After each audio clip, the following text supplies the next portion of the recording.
Hi English 101I students. I hope you're enjoying your weekend and ready to embark on week 3 of our semester. So we'll get started here by going into My Classroom and into Course Modules. And here you're going to find, of course, all of our modules.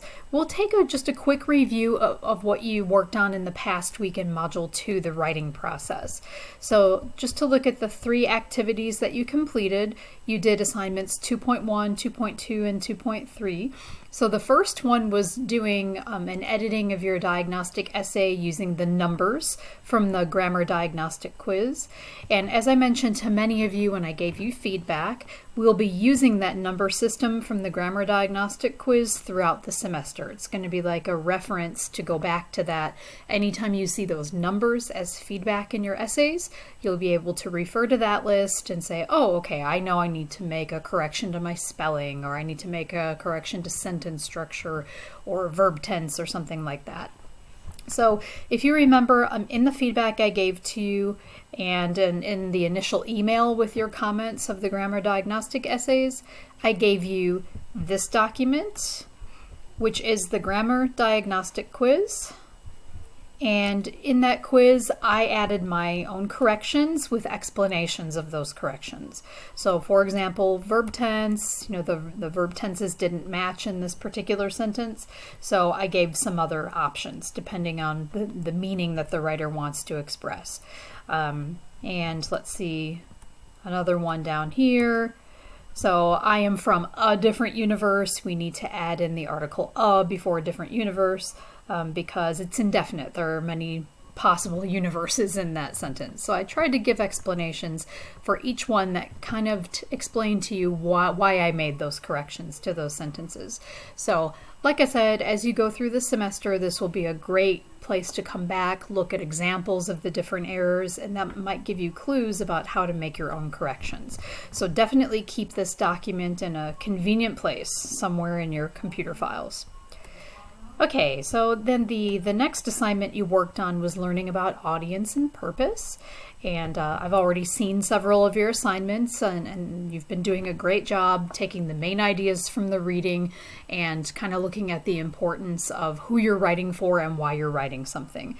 And finally, the writing process is the process that we'll follow in this course as you write all of your major essays.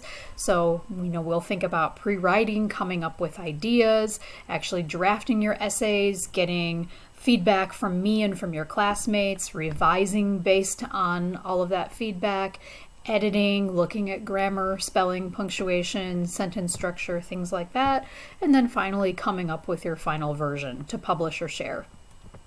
And so in this last activity, you did an activity on the writing process by watching the video and then completing that quiz.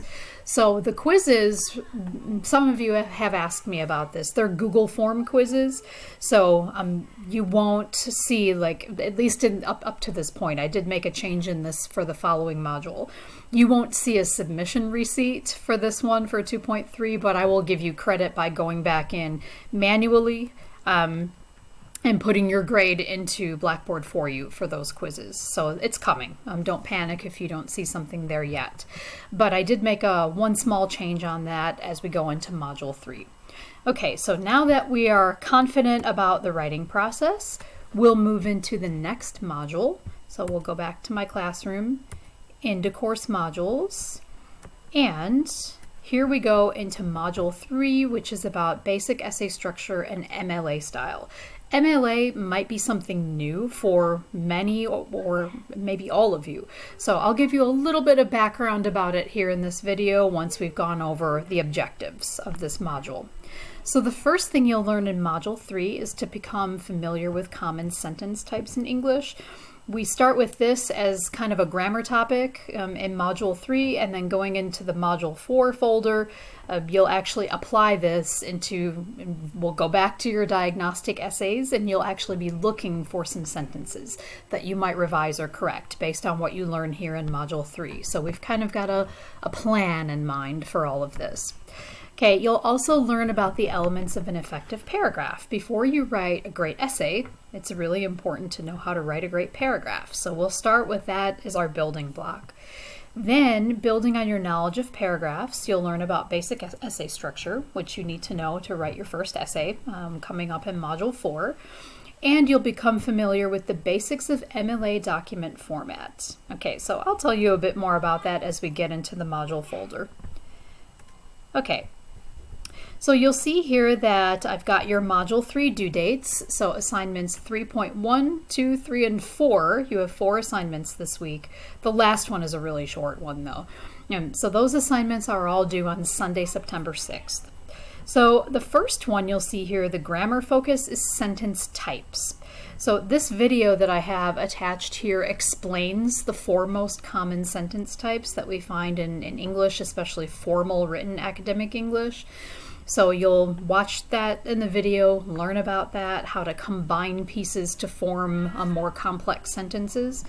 And then once you've watched that video and learned about those sentence types, you'll click here for the quiz. It's going to take you to a Google form quiz where you'll start by entering your name, and then based on what you learn in the quiz, you'll complete a few activities about different sentence types. The good thing about these quizzes is that you can watch the video, answer the questions. You can complete the exercise as many times as you wish by the deadline. So you have up until Sunday, September 6th. And if you wanted to try this quiz 10 times until you get the score you want, you can do that. It's completely up to you how many you want to try. And only the highest score is going to be recorded as your grade. It's the only one I'm going to receive if you've retried it many times. So feel free to use this as kind of a self-test at first. If you're not satisfied with what you got or you have a question about any answer you got wrong, try it again. If you're not sure why a certain answer is correct or incorrect, send me an email. I'll be glad to go over it with you and explain it. So don't hesitate to consult me as a resource anytime you need help. I don't consider these quizzes to be like exams where you have to be in a quiet, isolated place with no materials to consult. These are practice. Practice makes perfect. So you can try it as many times as you want. Okay, so going back over here, I added this bit of this last sentence to the instructions. Just click on the assignment link above when you're done, when you've submitted the quiz, and then in the text box you can just type "I completed the quiz," and that way you'll get the submission receipt in Blackboard and it will appear as needs grading in the gradebook. That way both you and I know that that one is checked off your list. I think that's the best way to handle the Google form quizzes. So when you go ahead and click on this assignment link, if you scroll down a little bit in the comment box, you can just say, "No, I completed the quiz," and you should be able to, I believe, yeah, you can click submit right here and you're all set. And you'll know that you've got that one checked off your list. Okay, so it'll be something similar with assignment 3.2, paragraph structure. The video will be teaching you about different elements of a paragraph, which pretty much mirror the elements of an essay. A paragraph is like a condensed or mini version of an essay. So what you learn from doing a paragraph will easily translate into what you do in an essay.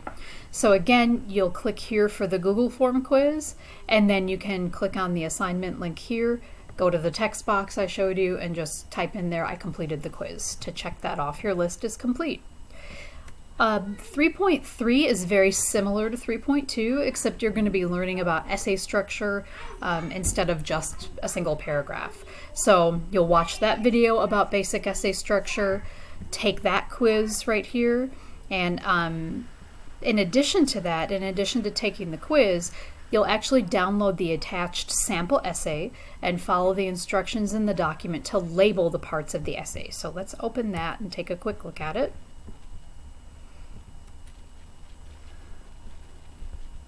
Okay, there we go. So once you've watched the video, you should have a pretty good idea of what you're looking for in this sample essay.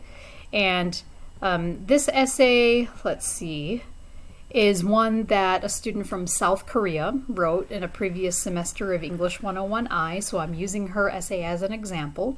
So you'll read the personal essay, and as you read it, label one example of each of the following parts, what you see right here, that you learned about in the basic essay structure video. That's attached to this assignment. So you can label one example of a topic sentence. You don't need to label them all, but you could do like I did with the comment box right here. I just go to review, new comment, and you can add a comment to whatever you need to add a comment to. So you can label them in that way. So you can label one example of a topic sentence. Hook or attention getter is how you grab your reader's attention in the beginning of your essay, so you can label that. Look for the writer's thesis statement. What's the main reason why she's writing this essay? What do all the body paragraphs help to explain, in other words? Look for a detail or an example that supports a topic sentence in a paragraph. You can just label one example. And in the conclusion, the last paragraph of the essay, look for the restated thesis statement. So the writer is generally going to give you a thesis statement in the first, most likely the first paragraph. It can on occasion be in the second paragraph. But generally it's in the first paragraph. And then in the last paragraph, the writer will restate that thesis statement, kind of using other words. So once you have it labeled, you'll save it to your computer, and then you can go to the assignment link and just upload your document browsing your computer. And this one you won't need to. If you want to, you can also add in there, I completed the quiz. You don't need to do it in this case because they're all together in one assignment. So I'll be checking my Google account for all of your Google form quizzes for this assignment anyway. All right, and finally, the last assignment, I did promise this was a pretty short one. It's MLA document format. So what is MLA? MLA is just an abbreviation for Modern Language Association. And Modern Language Association is just an organization of scholars that study English, literature, modern languages, and they have come up with this system for students and scholars to format their documents and to be able to make them standard and easy to read for everybody who completes academic work in those subject areas.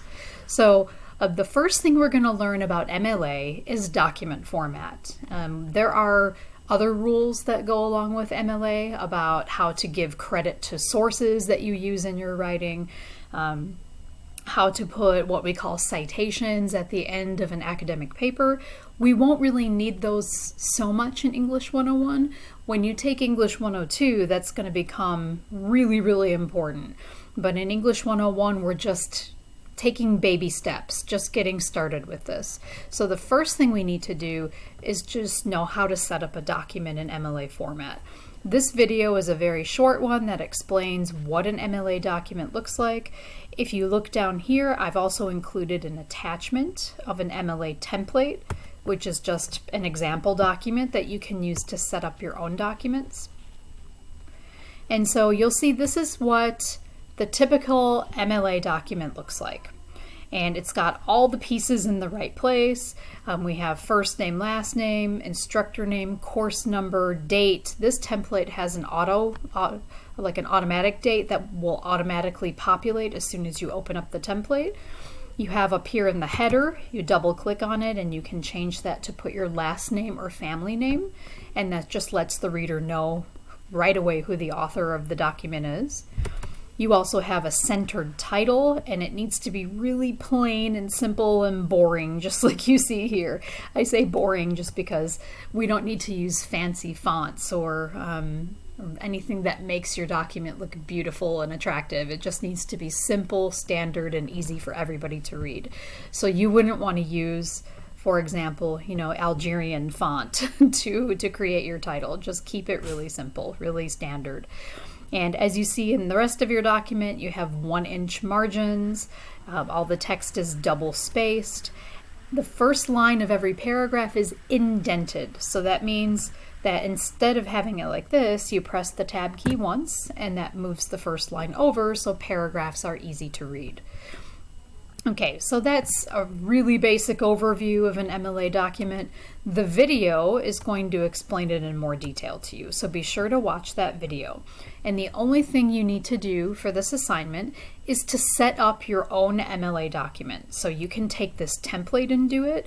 You can set it up from the instructions in the video, but I want you to submit at this link an MLA document that has your first name and last name, the course name for us, which is English 101I, my name as the instructor name. The date should automatically fill in for you if you use the template, and I want you to practice putting your last name and page number in the header. Now, the video will walk you through all the instructions to do that. So all you have to do when you're finished is just click on the link and then upload your MLA document. It's not going to have an essay in it yet, so you don't even have to change anything in the template. You can leave the text that's there, so you're not actually writing an essay yet. My goal is just to make sure that you have your document set up in the correct format before you do begin writing an essay. Often one of the most, I don't want to say challenging, but one of the things that I find myself correcting the most in students who are new to Lander, students who are even new to the country, is just getting those documents set up in the right format. Once you've got that mastered, you never need to think about it again. And every academic course that you take that requires MLA style, and many of them do, you already know what to do. Right? You'll have a template. You can store it in your computer file somewhere and just keep it handy for whenever you need it. In other courses you take at Lander or any other university in the United States, you might use other formats like APA or maybe Chicago style. It depends on the subject you're studying and your professor. But once you know one of these styles, you can figure out all the other ones. It's a little bit like learning a language. Once you know one language, or if you've studied a second language, learning a third or a fourth language becomes easier. So you can think of it that way. We're all language learners, right? So I understand how that goes. Okay, so that's really everything for Module 3. If you have any questions, any concerns, anything that doesn't make sense or that you're struggling with, please let me know. Come to my office hours. Remember that you can get to those virtual office hours by going into course modules. Just click on this Blackboard Collaborate Ultra link, and you'll see you can do this Monday and Wednesday from 2:15 to 4:15 and Friday from 10 to 12. So you just click here and you can join the session that's available to you there. And you'll see them all listed. So if it's a Monday, a Wednesday, Friday, you just click on that, and then it'll allow you to join session if the session is opened at that time.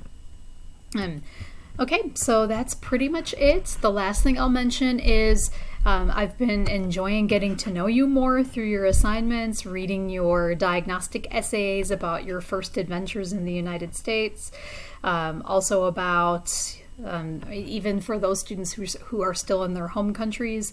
I'm excited to hear when you actually get to arrive here. I hope it'll be as soon as possible, and that you're all safe doing it too. And so it's been fun getting to know you all, even if it is virtually. So we'll continue to do that in the next weeks. I wish you a great rest of your weekend, and I look forward to looking at all your work this week. Bye-bye.